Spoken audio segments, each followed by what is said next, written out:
좋은 것들로 허락하시는 주님께 감사의 박수 올립니다. 아멘.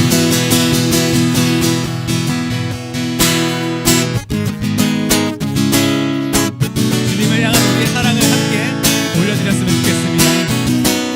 내 마음을 가득 채운 내 마음을 가득 채운 주 향한 찬양과 사랑 어떻게 표현할 수 있나. 수많은 찬양들로 그 맘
우리에게 힘을 주시고 우리가 오늘 또 살아갈 그런 능력과 은혜 또 방향성과 정체성을 확인하는 시간 될 수 있게 주여 이 시간 이 예배 가운데 충만하게 임재하여 달라고 함께 주님을 부르시며 기도하시겠습니다. 기도합시다.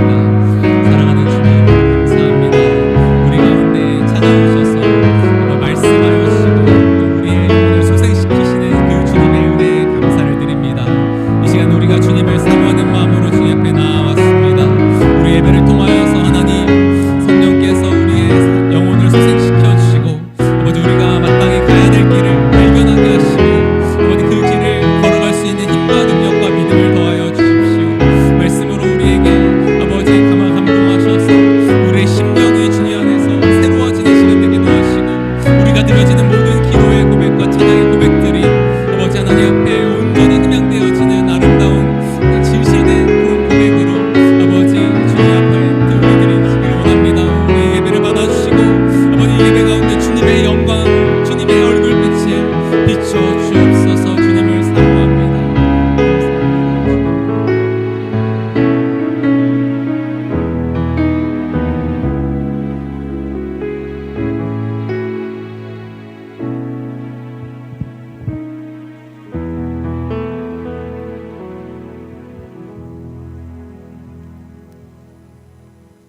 감사합니다. 하나님이 세상을 이처럼 사랑하사 독생자를 주신 하나님 아버지, 오늘도 예배와 찬송을 주님께 드립니다.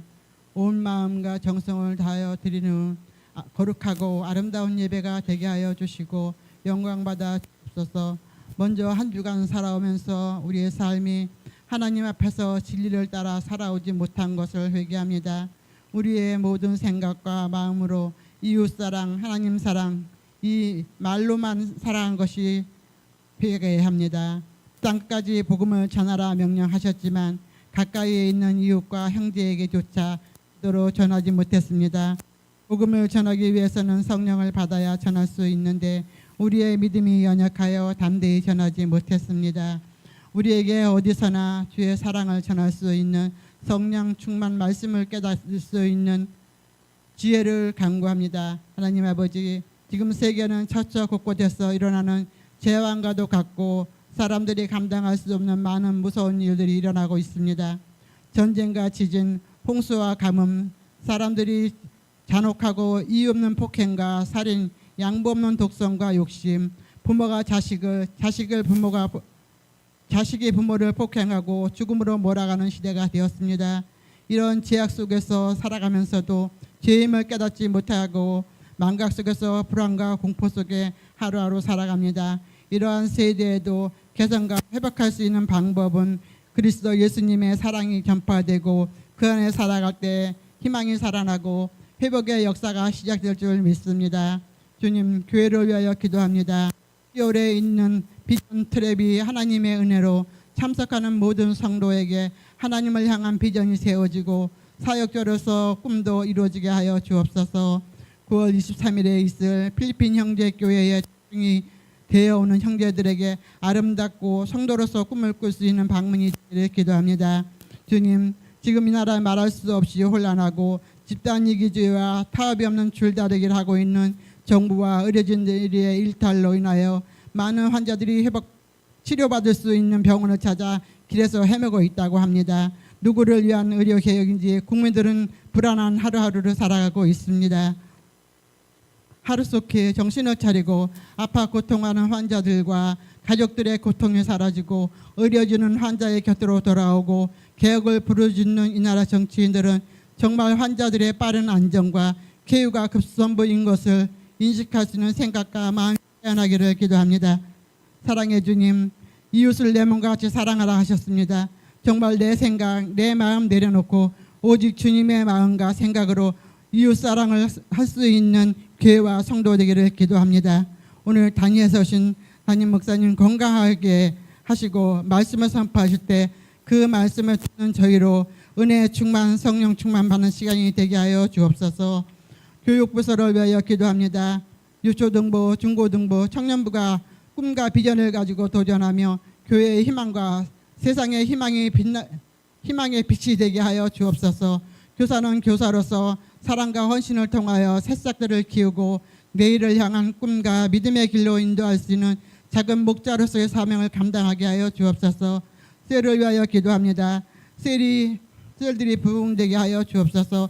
복음을 통한 전도로 영적 출산이 일어나고 새신자들의 등록이 이루어지고 믿음의 성장이 반석이 되어 흔들리지 않는 하나님의 일꾼으로 세워지기를 기도합니다.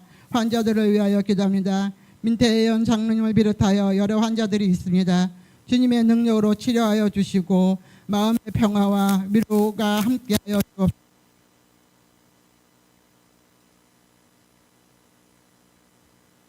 교회에 은행 대출 문제가 우리 앞에 있습니다. 이것이 대출의 환승이 무사히 이루어지게 하여 주옵소서. 교회의 비전인 3020 100만의 남양주 시민의 구원 30명의 선교사 파송 대안학교와 비전이 이루어지게 하여 주옵소서. 예수님의 이름으로 기도합니다. 아멘.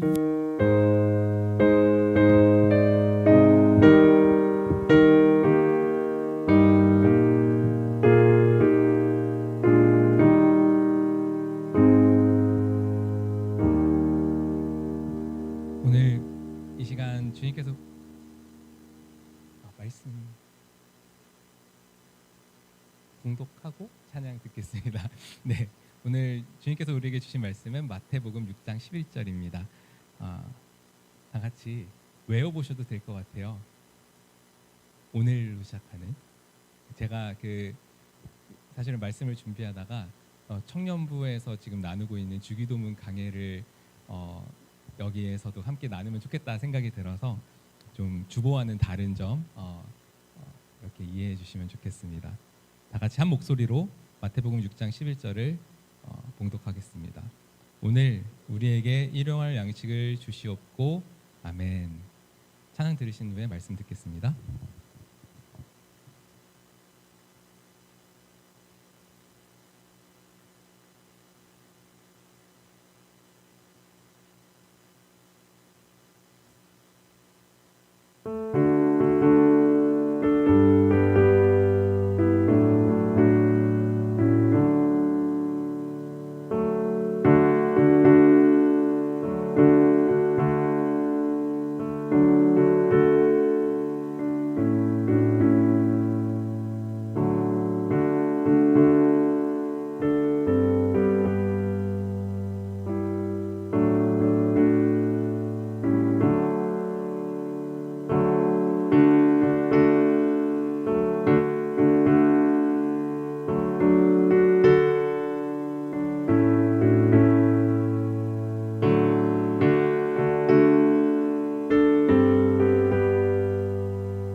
자주 뵙는 것 같습니다. 서로 이렇게 서로를 쳐다보시면서 이렇게 축복하며 인사해봤으면 좋겠는데요. 당신의 얼굴에서 빛이 납니다. 네, 당신의 얼굴에서 빛이 납니다. 아, 진짜 빛이 나시는 것 같나요? 또 나시는 분도 있고 좀 그 빛이 조금 가려지신 분도 있을지도 모르겠다 생각이 드는데, 좀 이 예배를 통하여서 하나님께서 우리에게 얼굴빛을 비춰주셔서 우리의 영혼이 소생하고 또 우리의 얼굴에도 하나님을 만나 뵌 것처럼 그런 빛이 나는 우리 모두가 되면 좋겠다라는 생각을 좀 해보면서 말씀을 나누고자 합니다. 저희 청년부에서는 좀 요즘에 한 2달 정도 주기도문을 같이 묵상하면서 나누고 있어요. 그래서 주기도문을 보니까 사실은 이게 그냥 단순히 주문처럼 외우는 기도가 아니라 우리 그리스도인들이 따라가야 될 신앙의 정수들이 이 기도에 담겨 있구나.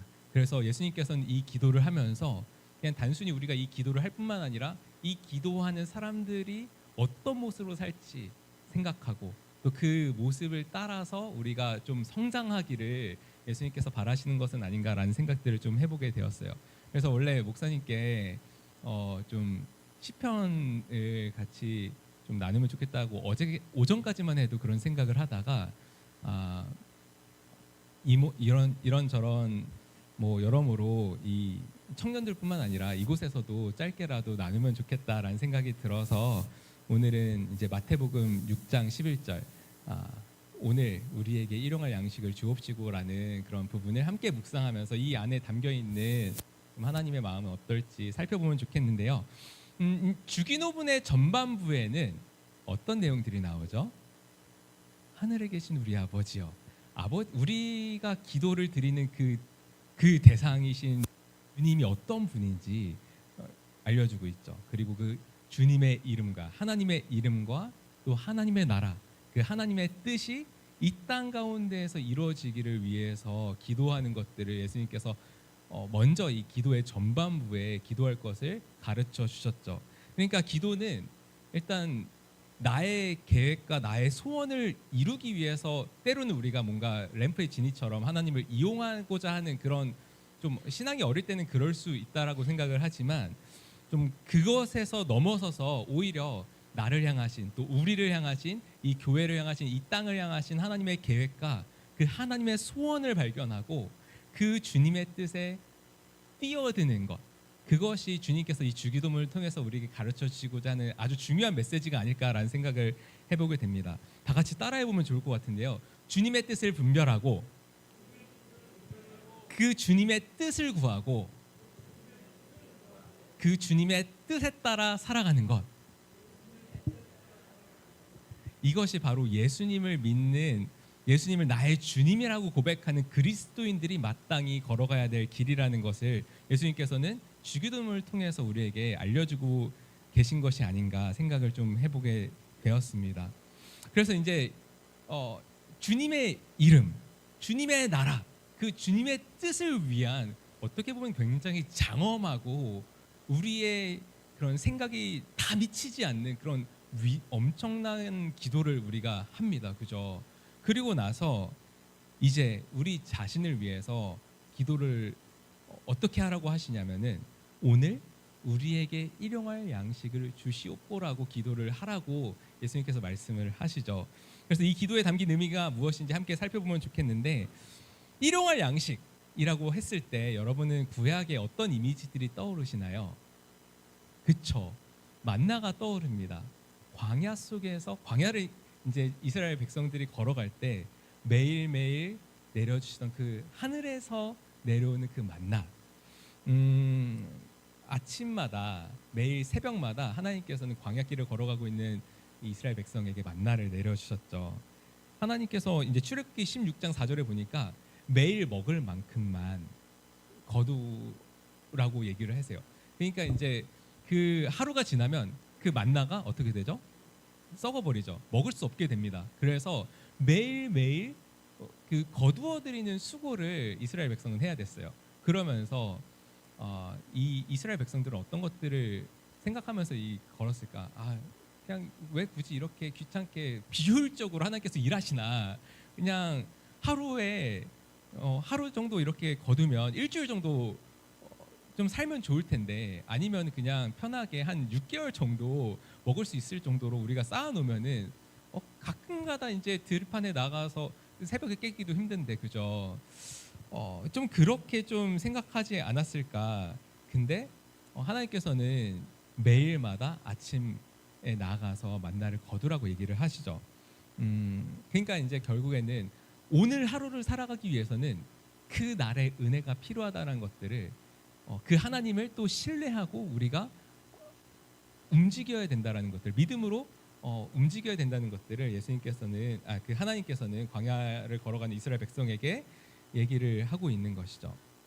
그러니까 생각해 보면은 만나가 내려오다가 갑자기 안 내려와요. 어느 날 하나님께서 쉬셨는지 안 내려왔다고 가정을 해보면은 이스라엘 백성은 굶을 수밖에 없었을 거예요. 그들이 광야길을 걸어가면서 살아갈 수 있었던 것은, 생존할 수 있었던 것은 바로 하나님의 은혜였음을 이들은 고백하지 않을 수 없을 거예요. 그래서 예레미야 애가에 보니까 이렇게 고백합니다.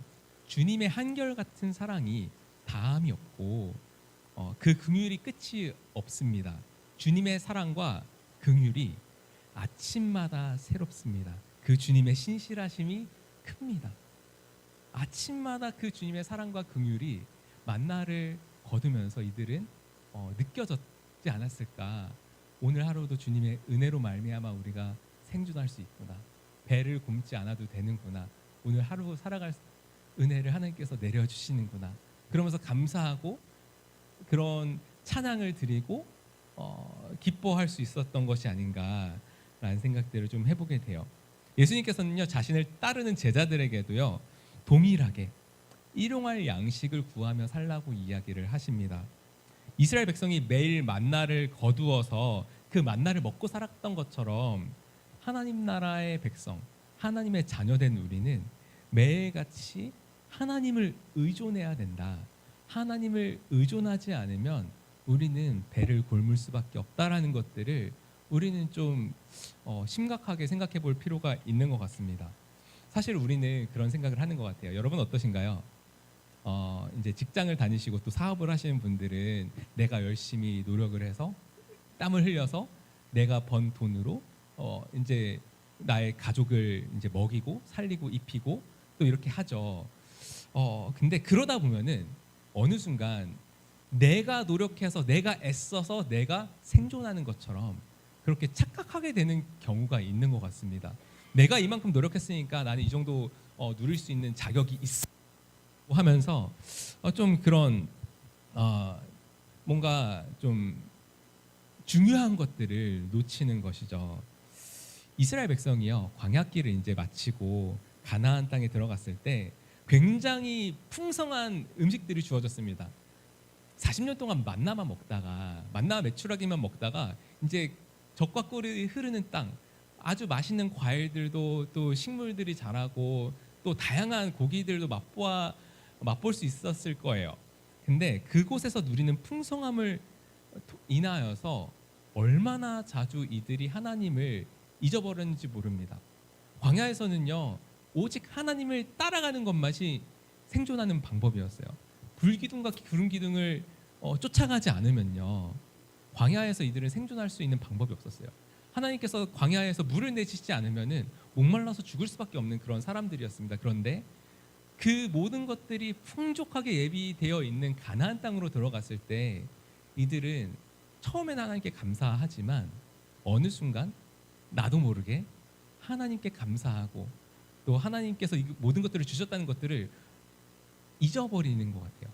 그래서 이게 너무 당연해진 거죠. 이게 하나님의 은혜인데 너무 이것을 당연하게 생각하고 더 나아가서 내가 애쓰면 더 많은 것들을 축적하고 살아갈 수 있는, 내 부를 내가 내 힘으로 나를 위하여 이제 쌓아두는 그런 것들이 좀 생긴 것이 아닌가라는 생각들을 좀 해보게 됩니다.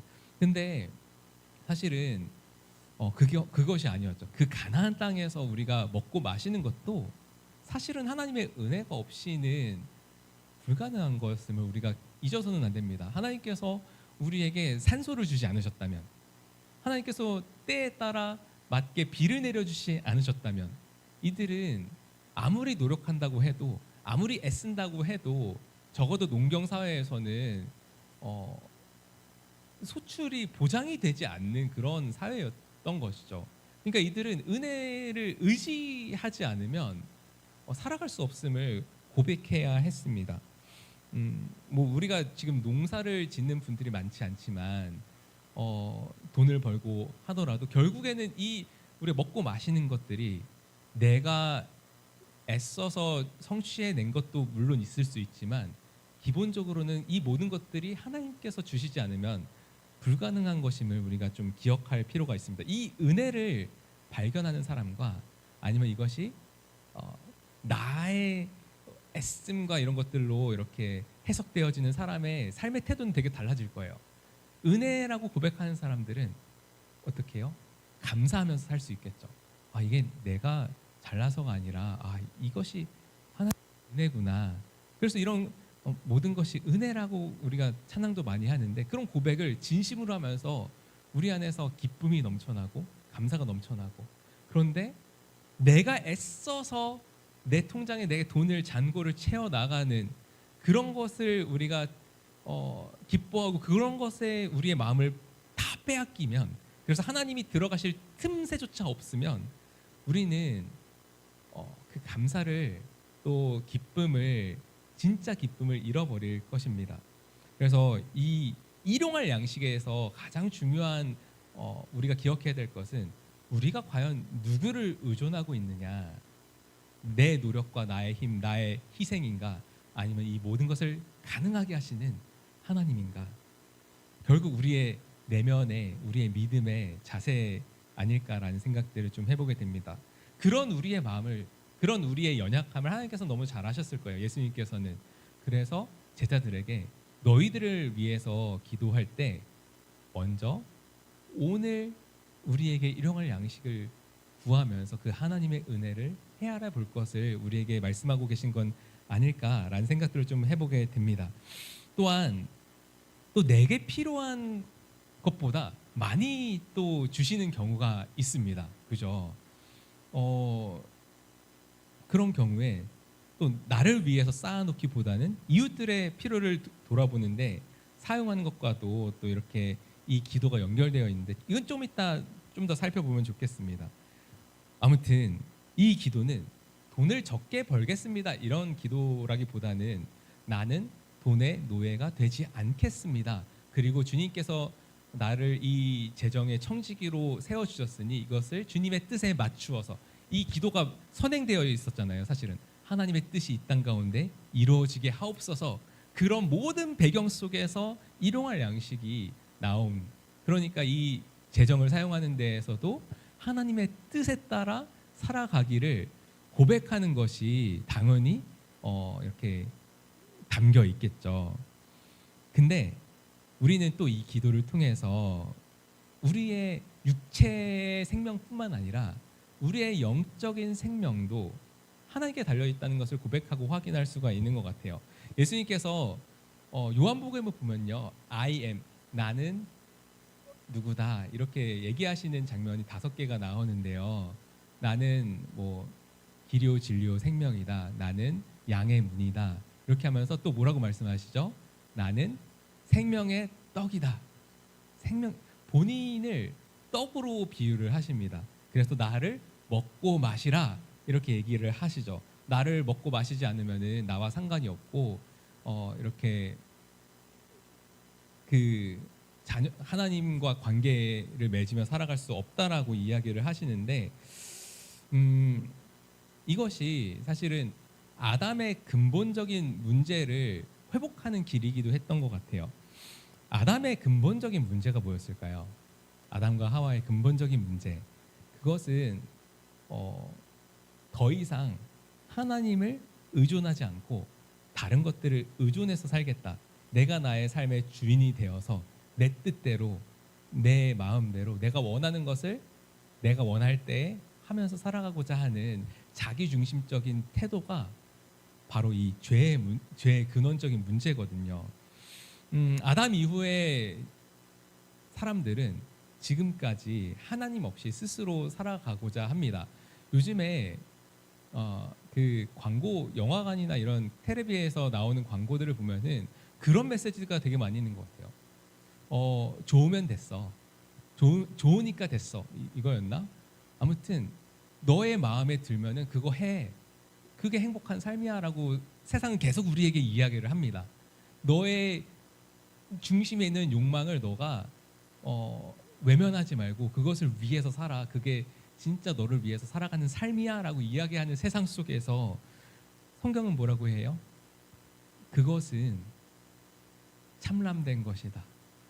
하나님을 대적하는 것이다.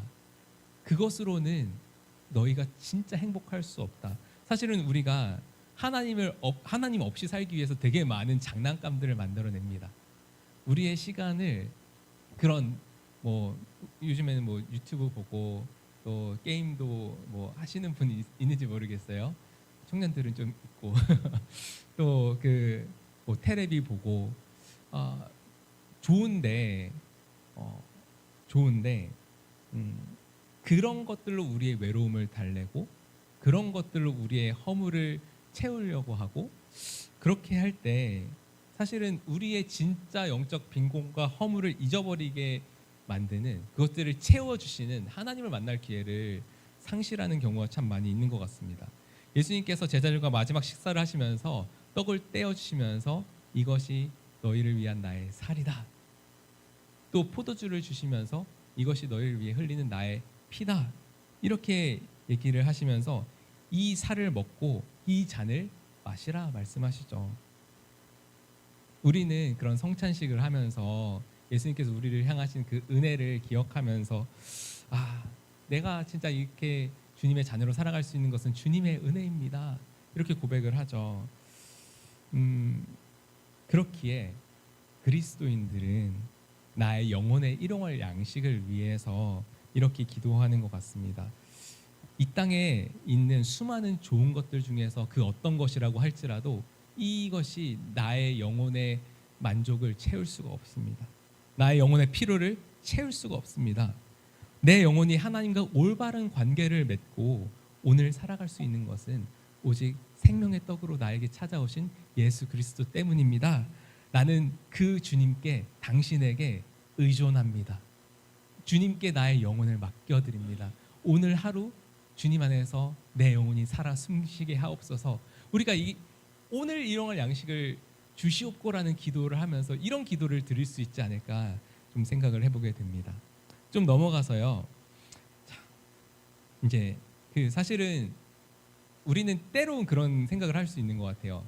기도하고 일용할 양식을 주시옵고 이렇게 기도하고 기도했으니까 이제 하나님께서 나에게 채워주시겠지라고 생각을 하고 큰 믿음으로 아무것도 하지 않을 수가 있는 것 같아요.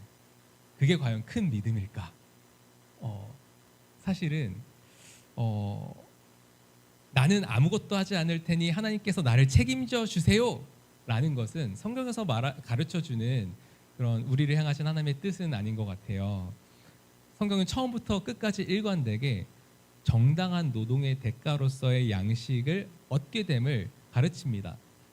노동하는 것, 일하는 것, 이게 아담과 하와가 선악과를 먹은 이후의 일일까요? 아니면 이전에도 노동은 있었을까요? 어떻게 생각하세요?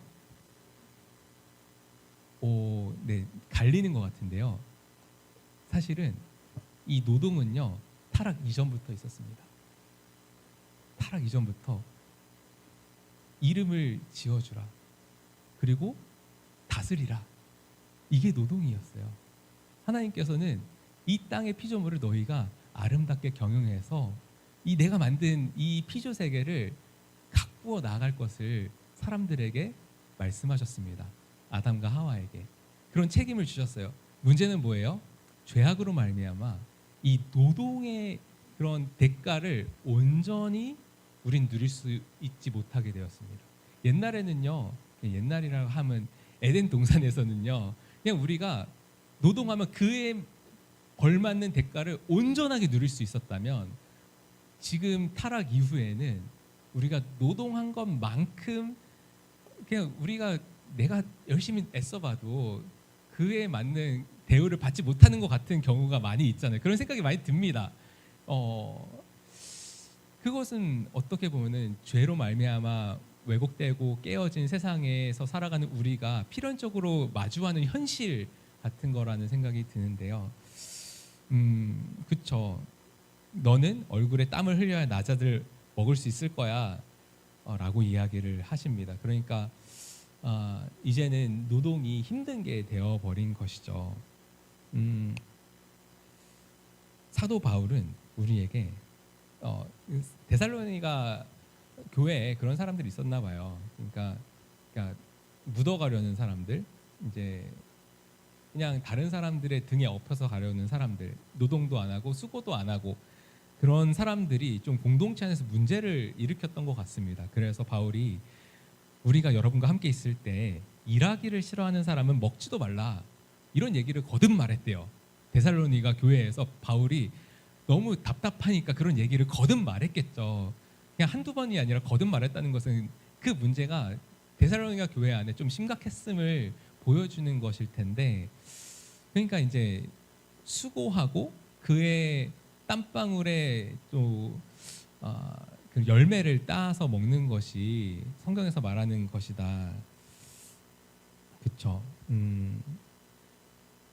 어쨌든 우리가 인간의 타락으로 인해서 노동을 해야 하지만 소산을 먹을 수 있게 되었지만 그렇다고 해서 노동의 가치가 사라진 것은 아니다라는 것들을 좀 기억하셨으면 좋겠습니다. 그러므로 일용할 양식을 주십시오라는 기도는 나는 아무것도 하지 않을 테니까 하나님께서 나를 책임져 주십시오라기보다는 저는 주님께서 주신 이 사명을 감당하겠습니다. 그러나 내가 감당한다고 해서 내가 전쟁을 위해서 마병을 준비할 수는 있어도 승리는 주님께 있음을 나는 고백합니다. 이 모든 것의 주권이 당신에게 있으니 나는 당신을 의존하고 당신께 붙어 있겠습니다 라는 기도와 좀 더 받는 것 같아요. 사실 왜 이런 말씀을 드리냐면 이 시대가, 우리가 살아가는 시대가 노동의 가치를 그렇게 중요하게 여기지 않는 것처럼 느껴지기 때문이 그래요. 건물주가 되는 것이 사실은 많은 사람들의 소망이고, 그러니까 또 잘 투자해서 돈을 많이 벌어서 재산을 늘려서 이제 그 뭐라 그러지? 일하지 않아도 그런 살만해지는 삶을 꿈꾸는 세대가 되어 버렸습니다. 그렇지만 그것이 과연 하나님께서 기뻐하시는 삶의 모습일까를 우리가 좀 돌아볼 필요가 있는 것 같아요. 물론 그리스도인들 가운데에서도요, 이미 충분히 재산이 있을 수 있습니다. 그래서 생계를 위해서 일하지 않아도 되는 분들이 있을 수 있어요. 이제는. 근데 그런 경우에도 나에게 주신 사명이 있다라는 것이죠. 내가 찾아서 감당해야 될 사명이 있다라는 것들, 내게 주어진 재능과 내게 주어진 시간과 경험과 재물을 가지고 무언가 생산적인 일을 하고 이웃을 섬기는 청지기적인 삶을 살아가는 것, 그것이 하나님께서 우리에게 중요하게 말씀하시는 것이 아닌가. 내가 가진 것을 나만을 위해서, 나의 가족 정도를 위해서 사용하는 것이 아니라 내 곁에 있는 형제 자매들, 이웃들과 넉넉히 나누는 삶으로 하나님께서 우리를 이끌어가고 계시는 것은 아닌가라는 생각을 성경을 보면 볼수록 하지 않을 수가 없는 것 같습니다. 무엇보다도 예수님도요, 이 땀의 가치를 잘 알고 계셨어요. 예수님께서 공생애를 시작하기 전에 30대가 되시기 전까지 놀고 먹고 마셨을까요? 그렇지 않았을 거라고 저는 생각을 해요. 아빠 요셉의 그런 그 직업이 이제 목수였잖아요. 그러니까 그 아버지를 따라서 동네에서 목수로 이렇게 나무를 깎고 다듬고 가구를 만들고 때로는 좀 그 뭐 인테리어 다시 해주고 뭐 이런 일들을 하지 않으셨을까. 땀의 가치를 아시는, 땀 흘려 일하셨던 예수님. 아니 또 사실은 창조주 하나님이신 창조주 하나님께서 말씀으로 이 모든 것들을 만드시는 수고를 하셨잖아요. 그 하나님께서 일하시니, 내 아버지께서 이제까지 일하시니 나도 일한다라고 말씀하시기도 했죠. 그러니 우리도 이 예수님을 본받는 제자로서, 그리스도인으로서 이 예수님을 따라서 우리에게 주어진 일을 발견하고 그 일을 좀 열심히 해야 되지 않을까. 직장인이라면 좀 월급 루팡이 되어서는 안 되지 않을까. 시간 때우다가 그냥 월급 받아서 가면 되는 것이 아니라, 또 가능하면 또 그런 거 있잖아요. 책임지지 않으려고 하는 그런 태도가 사실은 우리 사회에 만연하죠. 근데 내가 져야 될 책임은 또 지면서 내게 주어진 일을 소중하게 여기고 또 열심히 죽게 하듯 하는 것이 필요하지 않을까. 학생이라면 좀 학업을 열심히 해야 될 것이고, 또 여러 가지 기회를 통해서 좀 우리들의 은사를 개발하고 가꾸어 나가는 것, 이런 모든 것들이 좀 하나님께서 우리를 향하신 뜻이 아닌가라는 생각을 합니다.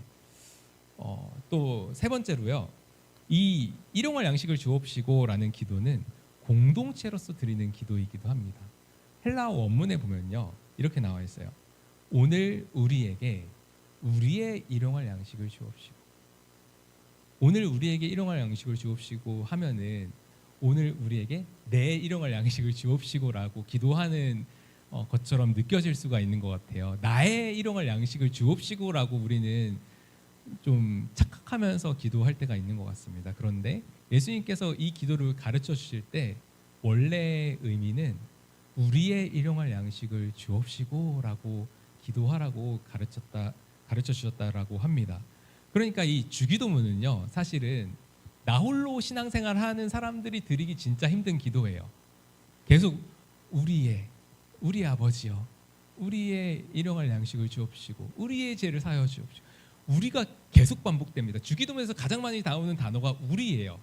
이것은 공동체로서 드릴 수 있는 기도라는 것이죠. 그렇기 때문에 이 기도는 나뿐만 아니라 나의 가족, 내 곁에 있는 교회 형제 자매들, 그리고 나와 함께하는 이웃들을 떠올리며 드리는 기도가 아닐까. 사실 초대 교회를 보면요, 이 기도의 모습이 잘 녹아져 들어가 있는 것 같아요. 성령께서 이제 임하시고 오순절날 하나님의 크신 일을 온갖 방언으로 이렇게 선포하고 그날 3,000명이 이렇게 회심한 이후에 초대 교회가 형성이 되었죠. 그 초대 교회의 가장 커다란 특징이 뭐였나요? 서로 가진 것을 통용하였다. 함께 나누면서 가난한 사람이나 부자가 없었다. 이것이 사회주의를 말하는 것이 아니라 굉장히 사회주의와 차이는 강제로 하느냐 아니면은 자발적으로 하느냐의 차이일 거라고 저는 생각을 합니다. 내가 받은 은혜를, 그 넘치는 은혜를 흘려보내는 것이죠. 각자 마땅히 노동하는 중에 받은 복을 나만이 누리는 것이 아니라 우리와 함께 나누었고, 그 가운데 이 공동체가 굉장히 풍성함을 누리고, 그런 모습을 보고 사람들이 저 공동체는 대체 왜 저렇게 살아가냐, 이런 궁금증을 일으키게 되는 그런 일들이 있지 않았습니까?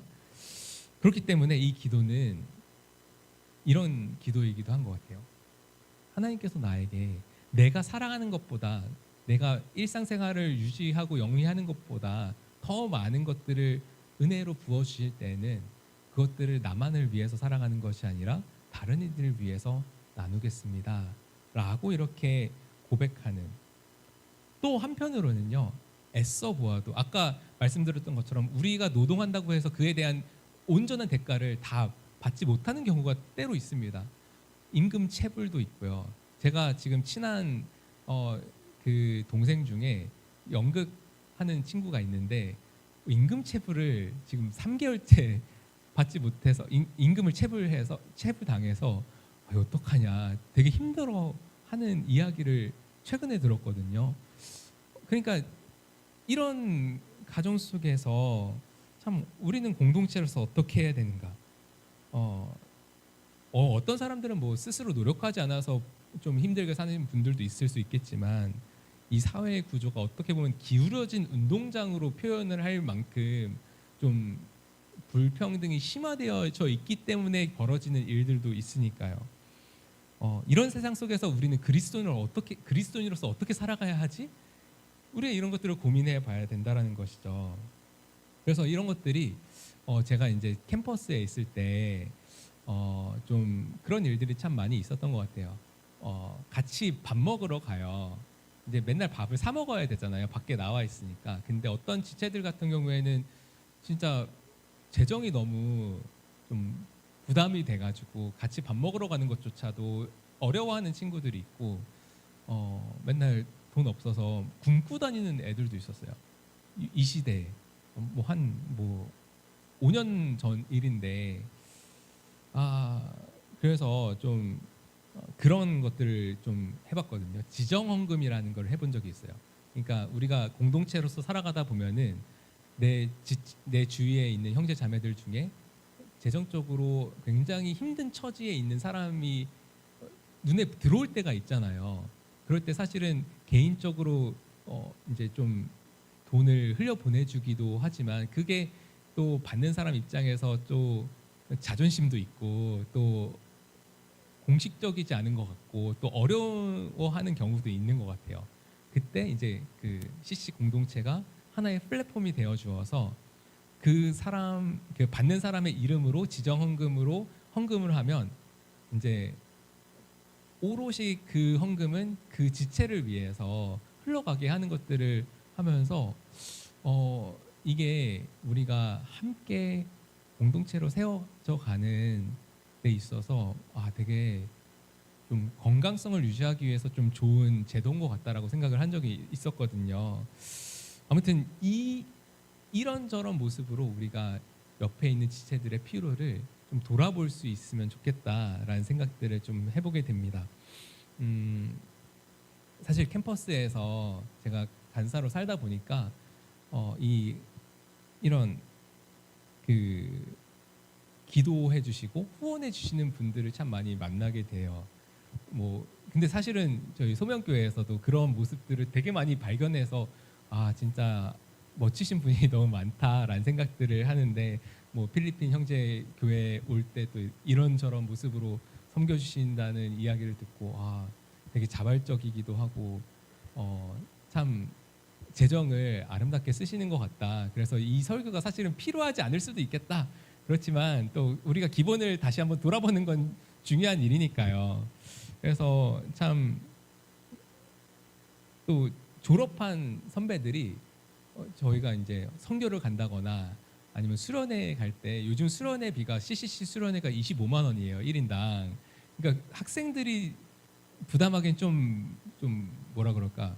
부담이 되는 그런 금액인데 졸업한 분들이 이렇게 그 얘기를 듣고 막 후원을 해주시고 그래서 가게 되고 은혜를 받고 또 은혜를 다시 나누고 이런 일들이 참 많이 이게 공동체구나. 졸업을 했지만 형제 자매로 여겨주시는구나 이런 생각을 한 적이 참 많이 있습니다. 요한일서 3장 16절에서부터 18절 한번 같이 읽어볼까요? 시작. 그리스도께서 우리를 위하여 자기 목숨을 버리셨습니다. 이것으로 우리가 사랑을 알게 되었습니다.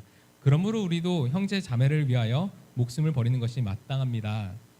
누구든지 세상 재물을 가지고 있으면서 자기 형제 자매의 궁핍함을 보고도 마음 문을 닫고 도와주지 않으면 어떻게 하나님의 사랑이 그 사람 속에 머물겠습니까?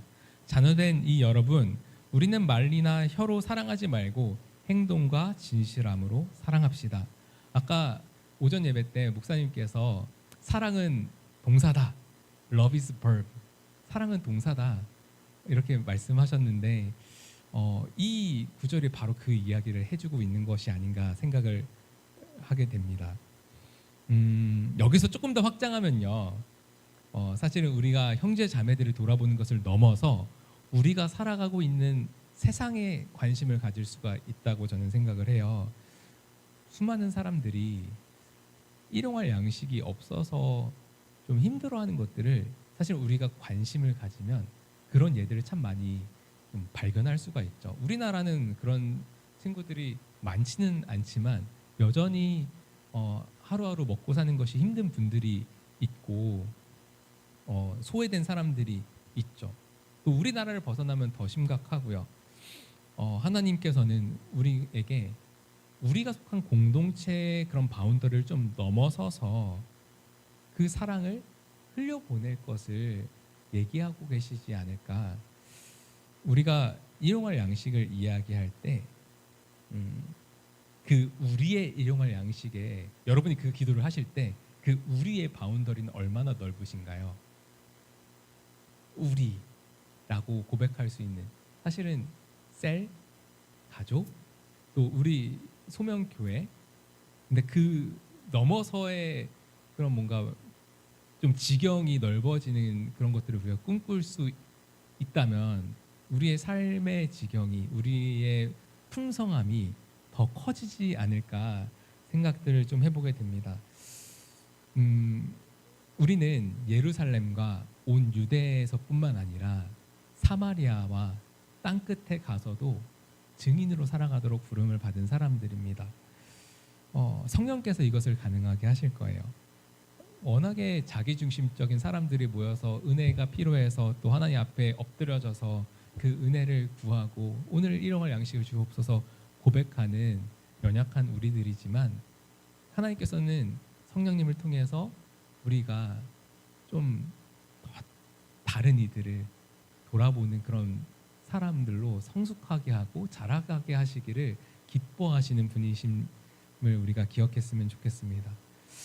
그래서 좀 우리가 이 기도를 드리면서 내 안에만 머물러 있던 기도가 점점 확장되어지고 지경이 넓어지는 우리 모두가 되면 좋겠습니다. 마지막으로 이 기도는 결국 우리가 하나님 안에서 평안과 안식을 누리게 하는 기도라고 저는 생각을 해요. 왜냐하면은 일용할 양식이 내게 달려있는 게 아니라는 것들을 이제는 알거든요. 하나님께서 우리에게 은혜를 베푸시는 분이심을, 또 그 주님께서 선하시고 인자하신 분이라는 것들을 우리가 이제는 알거든요. 사실은 이 세상을 살아가는 많은 이들이 정말 끊임없이 일하는 것 같아요. 진짜 자영업 하시는 분들 보면은 진짜 더욱더 치열하게 살아가시는 것 같고요. 내가 이거를 건사하지 못하면 망할 수 있다라는 그 압박감을 굉장히 많이 누릴 수 있죠. 그것이 사실은 쉬지 않고 일하게 만드는 불안, 염려 이런 것이 아닐까 생각을 해보게 됩니다. 물론 열심히 일하는 것은 너무나 중요한 것이지만 이렇게 쉬지 않고 끊임없이 일하는 것은 하나님을 신뢰하지 않는 태도일 수 있겠다. 하나님께서도 6일 동안 일하시고 쉬셨잖아요. 안식하고 또 내 안에서 쉬라고 말씀하시고 너희도 그와 같이 하라고 말씀하시고, 우리가 어떻게 하면 이 안식을 진정으로 누릴 수 있는가? 그것은 하나님께서 우리를 먹이시고 입히시는 분이라는 것들을 신뢰할 때 가능한 것 같아요. 그것이 신뢰가 되지 않으면 주일에 몸은 쉬어도요, 우리의 마음이 계속 불안하고 염려가 되고 힘들고 그럴 수가 있겠죠.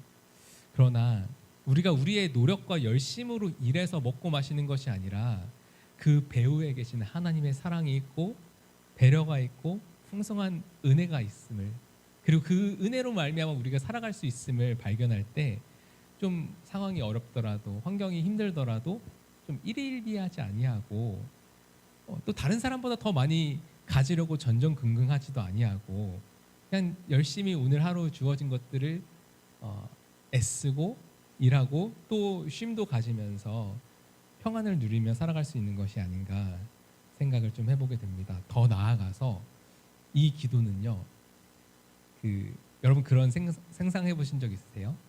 예수님의 잔치상이 여러분을 기다리고 있습니다. 예수님께서 풍성한 잔치상을 여러분을 위해서 준비하고 계시다라는 거예요. 내 살을 먹고 마시라, 내 피를 마시라 이렇게 하신 주님께서는 오늘 오전 예배에 우리가 들었던 메시지처럼 그 천국 소망, 영원한 안식을 누리게 될 것을 우리에게 약속하고 계신 것이죠. 주님께서 다시 오신다고 말씀하셨습니다. 그때 주님께서는 생명의 떡을 우리에게 손수 떼어 주실 거예요. 저는 그날이 너무 기대가 돼요. 주님의 얼굴을 마주하고 주님께서 주시는 그런 떡을 먹고 마시면서 영원히 주님과 교제하면서 찬양하면서 예배하면서 풍성함을 누리게 될 그날이 우리의 소망이 아닐까 생각을 합니다. 이 아름다운 천국 잔치가 우리 모두에게 임할 줄로 믿습니다. 말씀을 맺겠습니다. 우리에게 일용할 양식을 주시옵고, 이 기도는 우리가 매일 드려야 되는 기도인 줄 믿습니다. 우리가 이 기도를 통해서 하나님 나라의 백성다운 삶을 살아갈 수 있을 거예요.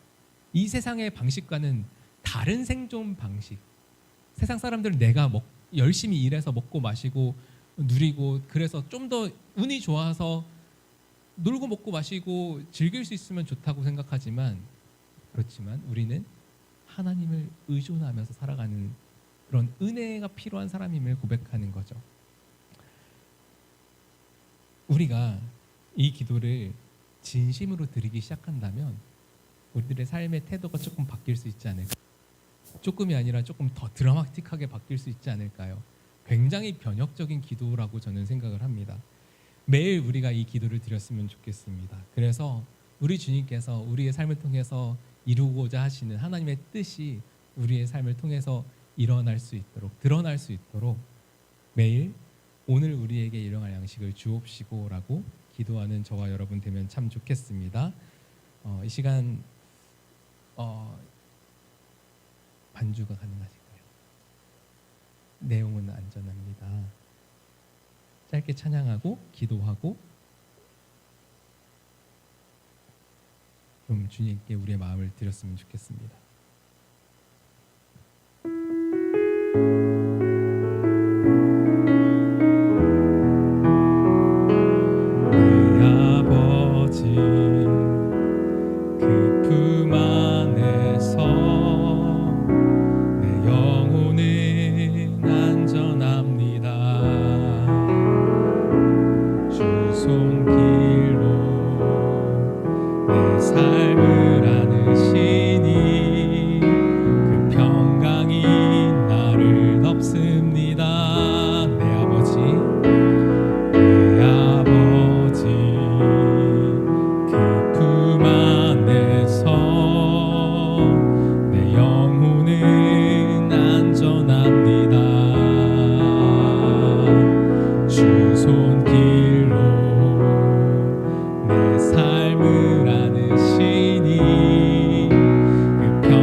아버지 하나님 앞에 오늘 일용할 양식을 구하는 저희들 될 수 있기를 소망합니다. 그러면서 아버지 우리에게 주어진 하루하루 우리의 생존